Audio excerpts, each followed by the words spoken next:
আসসালামু আলাইকুম। আচ্ছা, আমরা সবাই তো কম বেশি আমল করি, তাই না? কিন্তু আমরা কি জানি আল্লাহর কাছে কোন আমলটা সবচেয়ে বেশি প্রিয়? শুধু কি আমল করে গেলেই হবে? আমরা আমল কেন করি? অবশ্যই আল্লাহর ভালোবাসা পাওয়ার জন্য, সন্তুষ্টি অর্জনের জন্য, নিজের প্রয়োজনগুলো আল্লাহর সামনে পেশ করার জন্য, তাই না? আমরা কিভাবে আল্লাহর ভালোবাসা পাবো জানেন? কিভাবে আল্লাহর সন্তুষ্টি পাবো?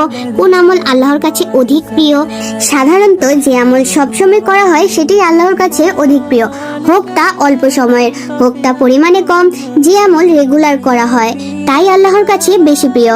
আপনি যদি একটা সিম্পল আমল করেন, ওইটা যদি পরিপূর্ণ ভক্তির সাথে নিয়মিত করেন, ওইটাই আল্লাহর কাছে বেশি প্রিয়, ওইটাই আপনার কাজে লাগবে।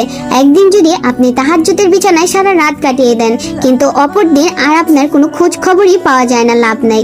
এরকম আমলের কোনো লাভ নাই। আমল যদি করতে হয়, প্রতিদিন আপনি 3টা বাজে তাহাজ্জুদের বিছানায় 2 রাকাত, অন্তত বেশি না 2 রাকাত নামাজ আদায় করুন, আল্লাহর সন্তুষ্টি অর্জনের উদ্দেশ্যে পড়ুন, তো ওটাই আপনার কাজে লাগবে। আমল সিম্পল হলেও যদি ভক্তি